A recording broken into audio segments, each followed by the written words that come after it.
গণ অধিকার পরিষদের পক্ষ থেকে একটি প্রস্তাবনা ছিল যে রাজনৈতিক দল সমূহের অংশীজনদেরকে নিয়ে আগামী 2 বছরের জন্য একটা জাতীয় সরকার করা এবং দেশে স্থিতিশীল পরিস্থিতি সৃষ্টি করায় 6 মাসের জন্য সব ধরনের সভা সমাবেশ নিষিদ্ধ করা এবং একই সাথে আগামী 6 মাসের জন্য সভা সমাবেশ নিষিদ্ধ ও 2 বছরের জন্য জাতীয় সরকার গঠনের প্রস্তাবের কথা জানিয়েছেন গণ অধিকার পরিষদের সভাপতি নুরুল হক নূর। বুধবার 4 ডিসেম্বর সন্ধ্যায় রাজধানীর ফরেন সার্ভিস একাডেমি থেকে বেরিয়ে সাংবাদিকদের কথা জানান।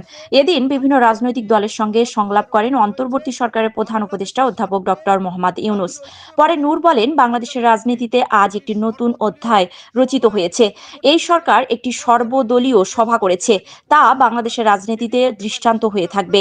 বাংলাদেশ রাষ্ট্রের বিরুদ্ধে ভারতের মিডিয়ায় যে সংঘবদ্ধ অপপ্রচার আমরা দেখতে পাচ্ছি, এটি মোকাবেলায় বাংলাদেশের জনগণ, মিডিয়া, বিদেশি আমাদের যেসব ভাই বোনেরা আছে সবাইকে নিয়ে অপপ্রচার ও প্রোপাগান্ডার বিরুদ্ধে ক্যাম্পেইন করার জন্য আলোচনা হয়েছে।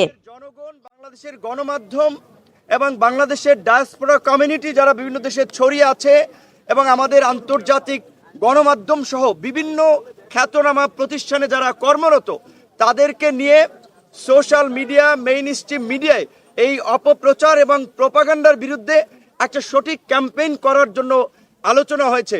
বাংলাদেশের আপনার উপ হাই কমিশনে ডাকসুর এই সাবেক ভিপি বলেন, ভারতের আগরতলায় বাংলাদেশের সহকারী হাই কমিশনে হামলা ও পতাকা পোড়ানো ভারত সরকারের অবস্থান কি না তা জানতে আমাদের সরকার ব্যাখ্যা চাইবে।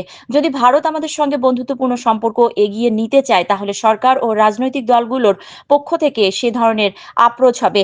যদি তারা এ ধরনের আপ্রোচ না দেখায়, এ মুহূর্তে বাংলাদেশের যারা মিত্র তাদের সঙ্গে নিয়ে কর্মকৌশল ঠিক করা হবে।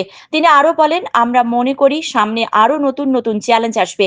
এগুলো মোকাবেলায় আমাদের প্রস্তাব ছিল রাজনৈতিক দল সমূহের অংশীজনদের নিয়ে আগামী 2 বছরের জন্য জাতীয় সরকার গঠন এবং দেশের স্থিতিশীল পরিস্থিতি সৃষ্টির জন্য আগামী 6 মাসের জন্য সব ধরনের সভা সমাবেশ নিষিদ্ধ করা।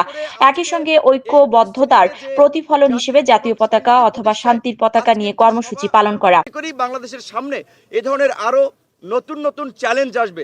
সেই জায়গা থেকে গণ অধিকার পরিষদের পক্ষ থেকে একটি প্রস্তাবনা ছিল যে রাজনৈতিক দল সমূহের অংশীজনদেরকে নিয়ে আগামী 2 বছরের জন্য একটা জাতীয় সরকার করা এবং দেশে স্থিতিশীল পরিস্থিতি সৃষ্টি করায় 6 মাসের জন্য সব ধরনের সভা সমাবেশ নিষিদ্ধ করা এবং একই সাথে আজকে যেহেতু বাংলাদেশের বিভিন্ন রাজনৈতিক দল সমূহ একত্রিত হয়েছে এবং দেশের স্বার্থে এক এবং অভিন্নভাবে তারা কাজ করবে, তারই প্রতিফলন হিসেবে অল্প সময়ের মধ্যে জাতীয়ভাবে একটি সমন্বিত কর্মসূচি, সেটা হতে পারে জাতীয় পতাকা এবং সাথে শান্তির পতাকা, সাদা পতাকা নিয়ে কিংবা যে কোনো ধরনের কর্মসূচি, সেই সিদ্ধান্তটা সরকারের পক্ষ থেকে জানাবে, যেটি সরকার এবং রাজনৈতিক দল, জনগণ সকলে পালন করার মধ্যে দিয়ে বাংলাদেশের বর্তমান যে জাতীয় ঐক্য এবং সংহতি প্রতিষ্ঠিত হয়েছে, আমাদের বিরুদ্ধে যারাই অপপ্রচার প্রোপাগান্ডা চালাচ্ছে কিংবা বাংলাদেশকে যারা ব্যর্থ অকার্যকর করার জন্য অপতৎপরতা চালিয়ে যাচ্ছে, তাদের বিরুদ্ধে যে বাংলাদেশ এবং বাংলাদেশের জনগণ